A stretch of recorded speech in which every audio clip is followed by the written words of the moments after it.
Alright, and welcome back to the channel, buddy, and I hope you're doing fine. So in today's video we're gonna talk about the new developer insight that CRYTEK dropped yesterday. So if I'm sounding a little bit weird, I still have my cold and I try to recover from that, but there's a few things that I just, want to cover as quickly as possible, and I think the developer insight from yesterday is really spicy and we need to talk about it right now. As always, because I tend to talk a little bit in these videos, I know, what a surprise. There are timestamps in the description, so if you want to go only to certain topics, feel free to do so. And with that, let's jump straight into it. Alrighty, first topic. The Lightfoot trait no longer allows for silent crouching for solo hunters. And I like this. Now, you're probably, wait, what? But you're a solo player. Why do you like this? I don't know. If you ever watched any of my streams, I regularly say that audio in Hunt Showdown is key.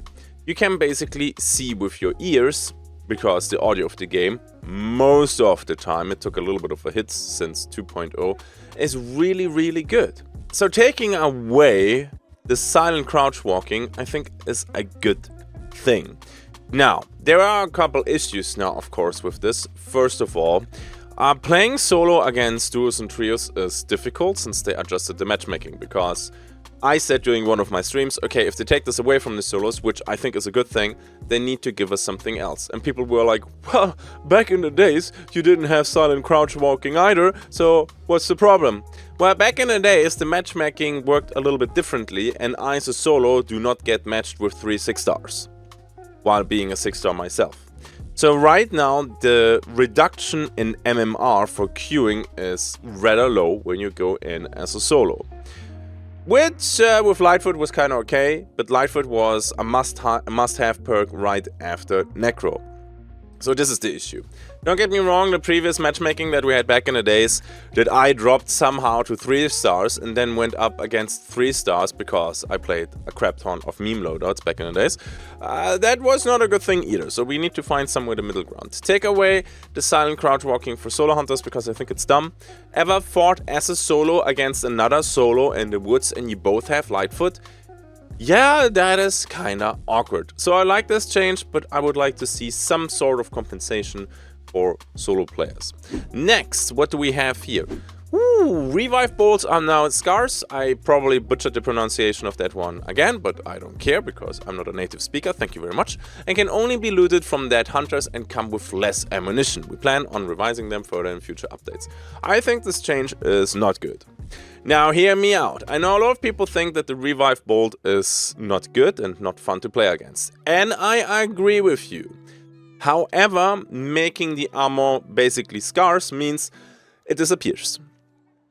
Every gun, for example the Centennial with bleed ammo, kinda vanished. Well, not the Centennial itself, but the bleed ammo for the Centennial.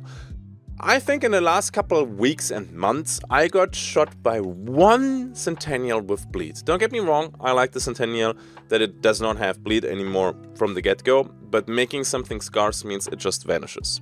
On top of that, a lot of people do not run around with a hand crossbow. Keep in mind you can only collect this rare ammo as long as you bring the weapon for it. So maybe for the future there would be a nice little change that you have like an ammo pouch on the hunter and you can extract one scarce ammo. So you loot that, put it in your pocket, and when you extract it, it goes to your inventory. That would be cool.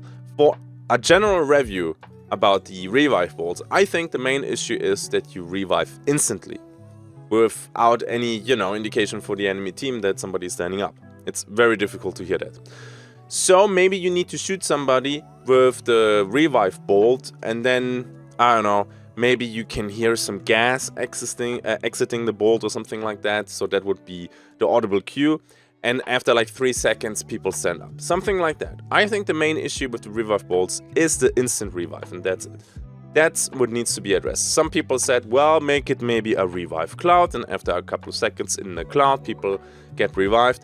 Yeah, but what happens when people are stacked on top of each other? That happens sometimes, and suddenly you get double revives, so I don't know if that is the way to go. But enough talking about the revive bolts. The Krag. And oh boy, I'm currently making a video about what CRYTEK needs to change to, improve Hunt Showdown. And the Krag is definitely a hot topic in that one. The Krag costs way less than a Mosin, shoots faster, is easier to reload, has more ammo, and so on. So it's absolutely busted right now, especially since they added the Krag silencer, which was a goddamn mistake. They should not have done this. The problem is they cannot get rid of that anymore because now they have skins for the weapon in the game, so now we have to fix this somehow differently. And the Krag will now have slightly reduced extra ammo from 12 to 10, used to be 8 last year. I think this is kind of whatever, if I'm completely honest with you. It goes up in cost to $450 to encourage more arsenal variety. I don't understand it.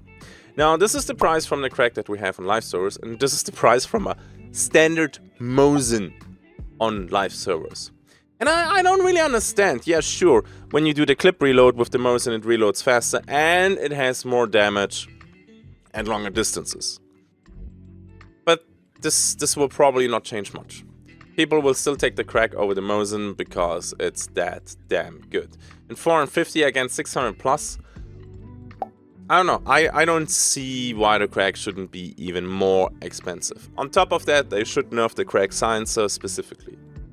That thing is just super annoying, and sometimes I have matches, especially when the weekly is long ammo, maybe with silencer, maybe on top with incendiary ammo, because everybody has the same goddamn weeklies, and then suddenly they're everywhere. I easily find 7 to 8 silence Krags in my lobbies sometimes, which is absolutely bonkers and tells you a lot about the current state of the long ammo guns.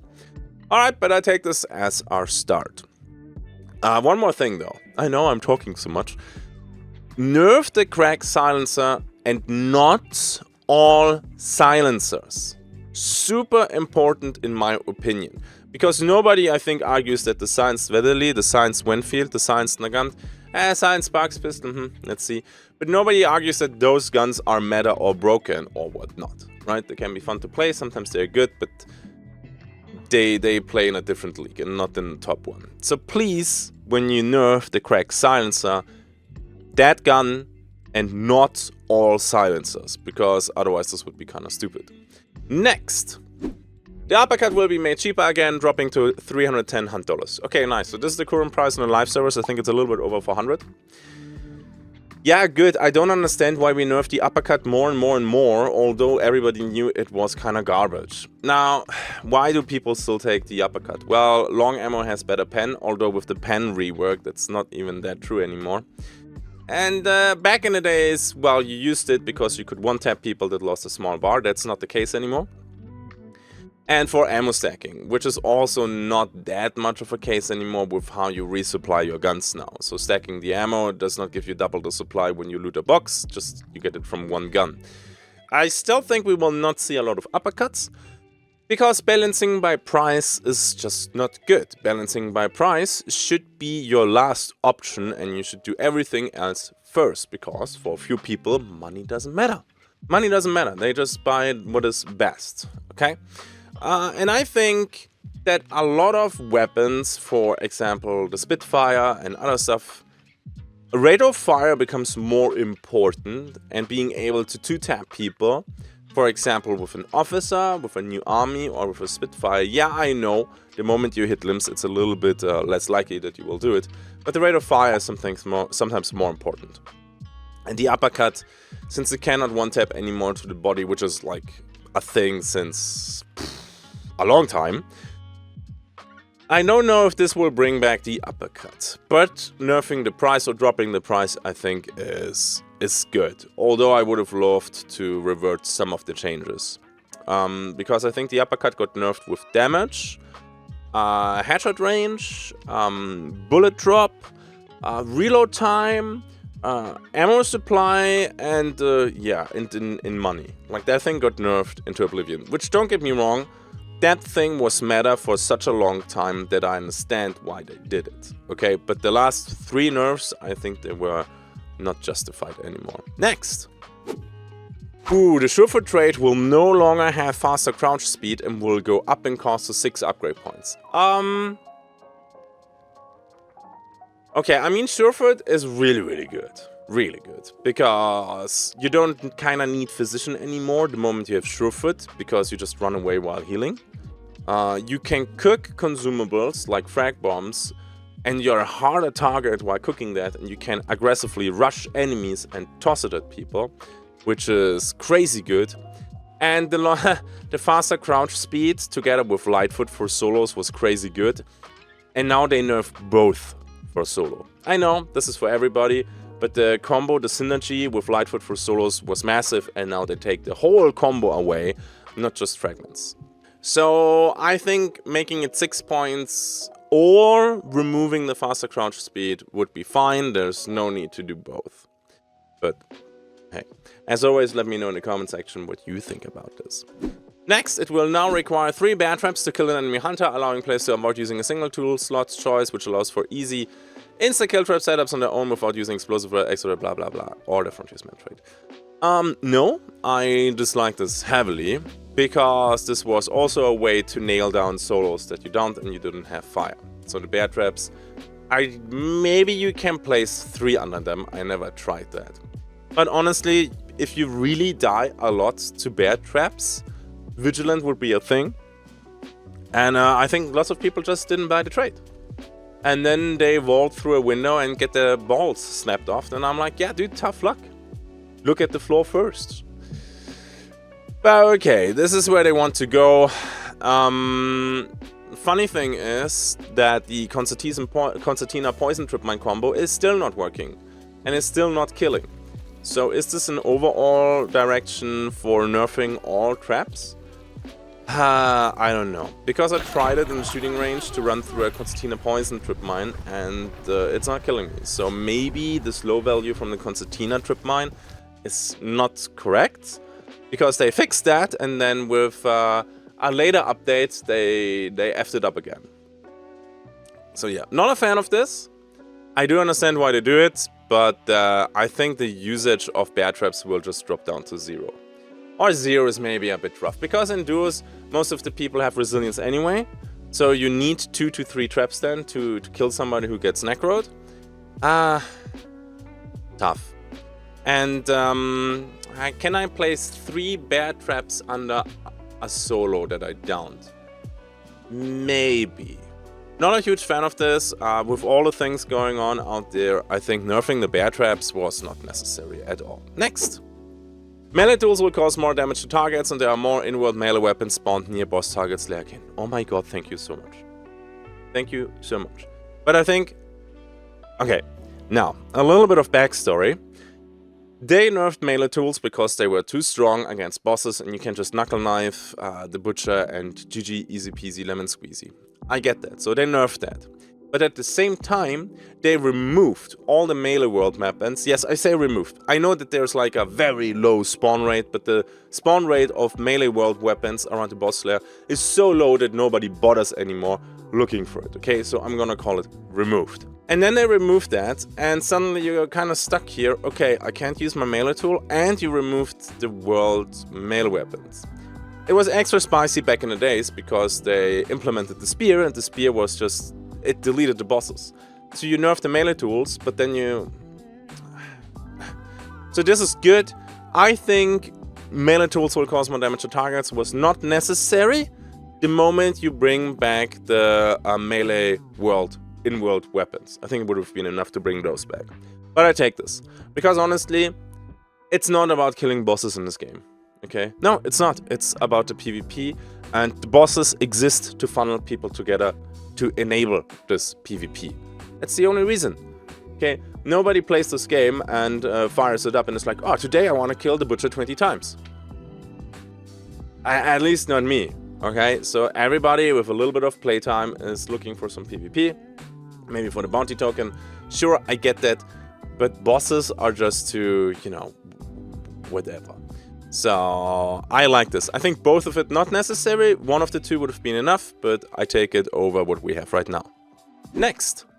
Pull-out damage from stuck projectiles is back up to meaningful level of damage. We'll talk about how this affects traits like Blademans and Berserker at a later time. Okay, so what they did, and that was due to the last event, they nerfed the pull-out damage. Because with Blademancer you could use Darkside to bring back throwing knives, arrows, bolts and stuff like that. And the damage was crazy with Berserker. I think the pull-out damage was 74 damage or something like that. So you got tagged by the bow, and very often they tap Darkside and you just collapsed and you died, which was fucking lame. So for a quick fix, they reduced that which was good. Not the perfect solution, don't get me wrong. Keep in mind that this only affects PvP. The pull-out damage in PvE is not touched as far as I know. So I would like to see Blademancer to come back, because picking up your throwing knives, you feel like an absolute peasant. And very often, my god, you kill a hive on the roof and then you have to go up there to retrieve your knife, or sometimes it falls under some planks on the floor and you cannot get your throwing knife or your arrow or bolt or whatever, you can't get it back. So I'm really missing Blademancer. Bring that back in a balanced, which means in a nerfed way, excuse me, and I think we're good to go. So yeah, because otherwise the pullout damage should be high in PvP. If I actually manage it to shoot you, then cover the distance, and then pull out the arrow or bolt, I should get rewarded with this, because that happens not very often. Okay, next. We refactored the poison damage system to prevent issues around the effects not disappearing correctly. Well, I believe it when I see it. What happened back in the days, or it still happens sometimes, that you get poisoned and the poison screen doesn't go away. You have to fiddle around with your graphic settings and then jump back to the other graphic settings again, and that removed the poison bug. But of course, doing that mid-combat sometimes was not ideal. So if this gets fixed, that would be pretty fucking amazing. Hanging chains and other sound traps will no longer block attacks during combat. I thought it was already fixed, because I tried it already, and arrows definitely do not get blocked anymore by chains and other stuff. But I think that, for example, the pellets from Dragon Breath still get caught. So maybe it's not working for every ammo type, so getting that fixed would be fucking nice. Next, Concertina Wire should no longer damage players through walls and ceilings. 7 years later, this might be fixed. They tried this already once, and that did not work. And even here it says, should no longer. Yeah, dude, it's kind of annoying when you're on the roof and there's a Concertina bomb underneath you, and you get damaged by the Concertina. You get the bleed, you get the slow, you become an easy target. It's annoying. On top of that, very often you get damaged by wire that is invisible. So, if the wire would stick through the roof and I see it and I can dodge it accurately, then I think it wouldn't be that much of a deal. But sometimes there's wire sticking through walls and floors and whatnot, and it's invisible and it damages you. And it ruins very often your play. So fixing that would be amazing. The fast finger straight has been added to the Martini, Henry, IC1 and Maynard sniper families. Okay, first of all, for the Martini, I think this is great. I saw already a few comments where people were complaining, yeah, but what about the Martini Henry iron sight? You know, the one where you block half of your screen? Nobody's gonna play that anymore. Now, first of all, you are a crazy son of a bitch if you played that thing in the first place. And I envy you, because I have no idea how you can play with that thing. Second, well, you need to invest trade points to get that Martini Henry then on a similar level to the iron side. So you play the iron side if you don't want to spend the skill points, and you play with the Martini Henry with fast fingers the moment you have the skill points. Of course, this is still not exactly the same, because a Martini Henry can come with 2 ammo types, and the Martini Henry iron side can only come with 1. So I think this is okay.